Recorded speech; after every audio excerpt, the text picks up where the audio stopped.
Hi, I'm Danielle Bassoni with Time for Change Kitchen.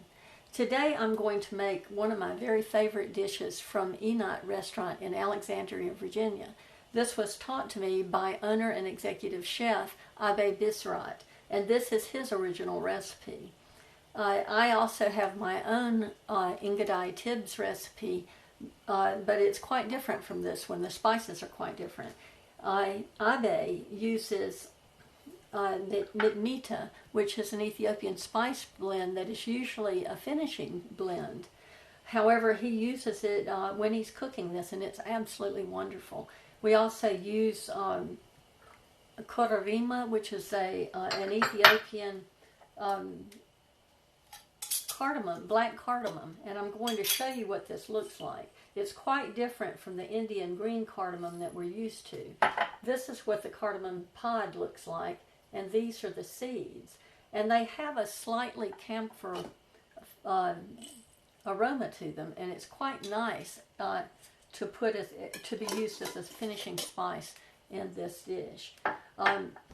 So we're using 18 ounces of portobello mushrooms, a large onion, and 2 or 3 jalapeno peppers, depending on the size and how much heat you like. Now this is a quite spicy dish. Another thing we're going to be doing is deglazing this, the onions and the mushrooms in Pinot Noir wine. Try to get at least a decent quality of wine. You certainly don't want the poorest quality that you can find, because that will certainly reflect itself in the flavor of the food. And we'll use salt and pepper at the end if you like it. I do have to say that the mitmita does have salt in it, so I don't feel that you need any extra, but that's entirely up to you. So let's get started.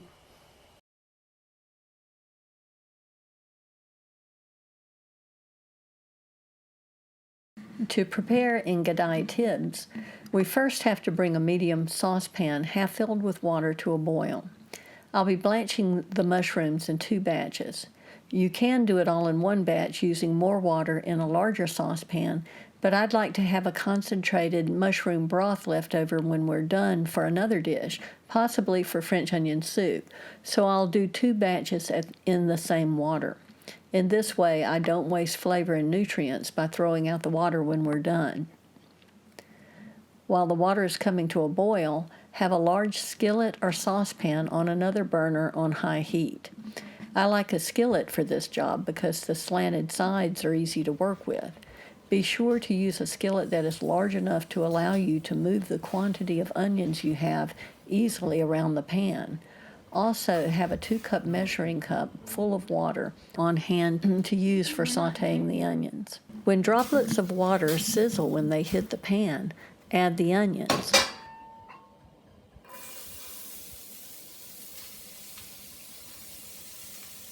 Allow to sit for about 30 seconds or until the onions sear a little on the bottom. Stir and scrape up any brown residue on the surface of the pan. When the water has begun to boil, drop in half of the sliced mushrooms, pushing them under with a spoon so they are submerged. Set your timer to 2 minutes. Continue to push the mushrooms down into the water periodically.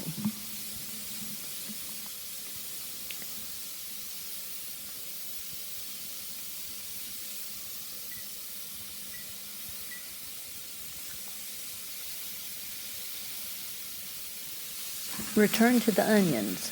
When the browned onion residue at the bottom of the pan becomes difficult to scrape off, push the onions to the side and pour a tablespoon or 2 of water onto the browned surface. This should release the caramelization that is formed on the bottom of the pan.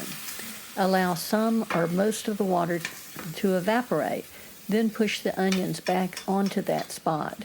This will pull the caramelization back onto the onions. By moving the onions back and forth across the pan, continue adding a little water to pull up the brown caramelized onion residue. Repeat this process until the onions are golden brown. Do not allow the onions nor the pan to scorch. This will ruin the flavor of the dish, and you'll have to start over with a clean pan and fresh onions.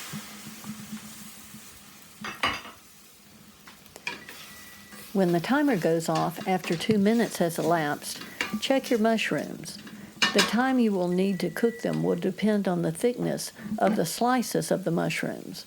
These are fairly thick, so they will probably take another minute or two. Continue periodically pushing the mushrooms down and turning them so that all parts have been submerged. Set the timer for another 2 minutes and we'll check to see how they look when the time is up.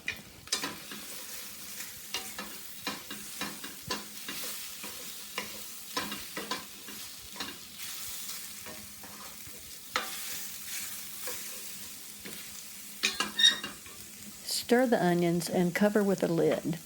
Allow to steam for a minute or two. Remove the lid and push the onions aside to reveal the golden caramelization on the bottom of the pan. Add water to release it, all the while scrubbing it loose with your bamboo scraper. You may also use some of the onions themselves as kind of cloths to rub the caramelization off the sides of the skillet. Cover and allow to steam for another minute.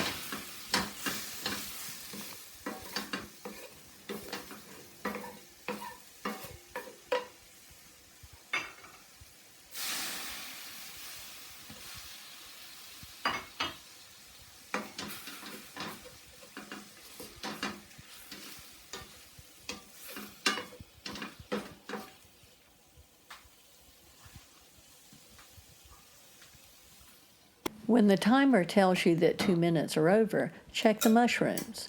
They should be ready at this point. Remove them from the water and transfer them to a clean bowl. Add the remaining mushrooms to the boiling water. Be sure to separate them so that they will cook evenly. Push them down to submerge. Set the timer for 2 minutes. Remove the lid from the onions and once again push them aside. Add water to pull up the caramelization and repeat the process until all of the brown is pulled onto the onions. Replace the lid and repeat.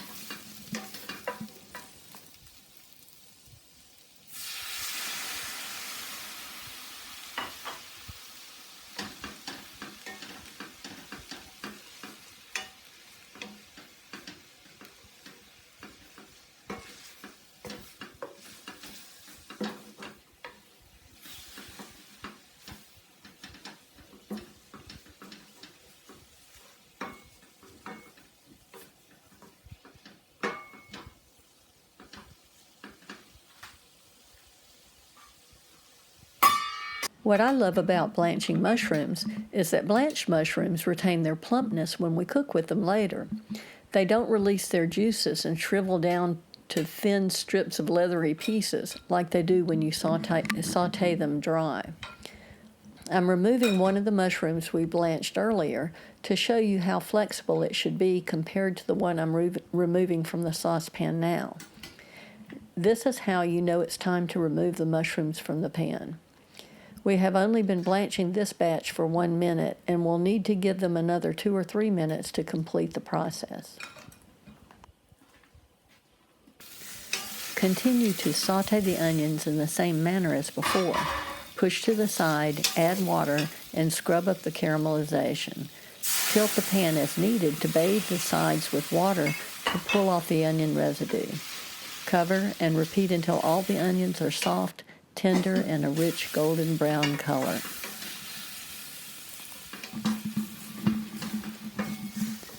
Once the mushrooms have become flexible, remove them from the water and transfer them to the bowl with the others.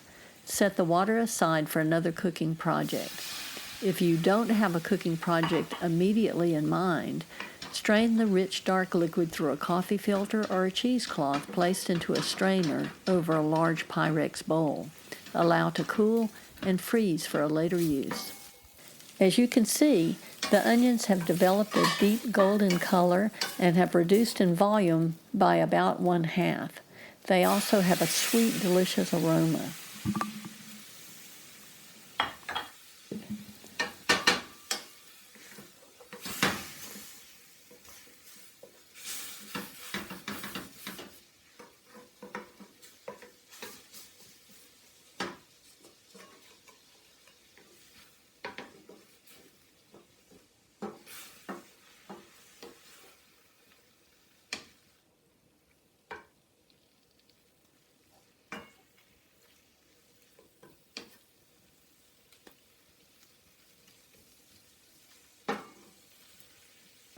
When the onions are ready, pour in about half of the red wine, then stir in the mitmita. I like to fully incorporate this spice in with the wine so that I know that all of the mushrooms and onions will be coated with it. How much you use is a personal choice. Mitmita is a spicy blend, and it varies among different chefs and different spice companies. I like mine quite spicy. Inguday Tibs is typically a spicy dish, but you are making this for you, so if you don't care for spicy food, reduce the amount of mitmita that you use. When I make it for others, I may use as little as a half teaspoon. If I'm making it for myself, I may use 2 or even 3 tablespoons, depending on how hot the particular blend is that I'm using. You may want to sneak up on it, tasting it periodically until it is at a spice level you can enjoy. If water has collected at the bottom of the bowl of mushrooms, drain it into the pot of mushroom water that you have put to the side. We don't want to add more liquid to the onion mixture other than the wine. Add a little more of the wine, fold in the jalapenos and the mushrooms until they are coated with the mixture. Now pour in the remaining wine.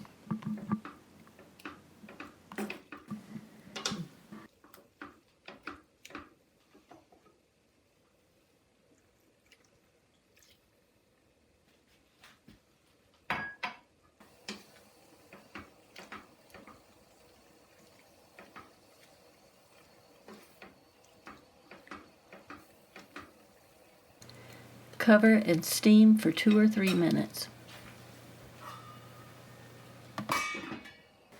Stir to make sure all of the mushrooms are coated with the wine mitmita mixture. Cover and continue steeping for another minute. Remove lid and stir in corderima, the black cardamom, for another 30 seconds to a minute. Transfer onions, peppers, and mushrooms to a serving bowl, leaving the liquid in the pan. Turn heat to high and use a silicone spatula along with the liquid in the pan to remove the flavorful remnants from the sides of the pan. Allow the mixture to boil gently to concentrate the wine a little, and then drizzle over the tops of the mushrooms.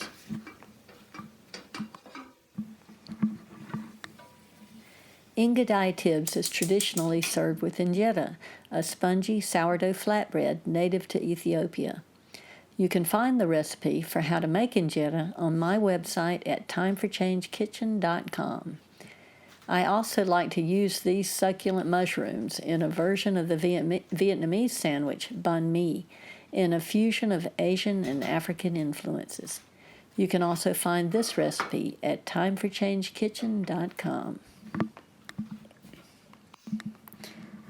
However you choose to serve them, if you like mushrooms, you will love this dish. So there you have it, Ethiopian sautéed mushrooms, Inguday Tibs. I'm Danielle Bassoni, serving up whole foods for whole health.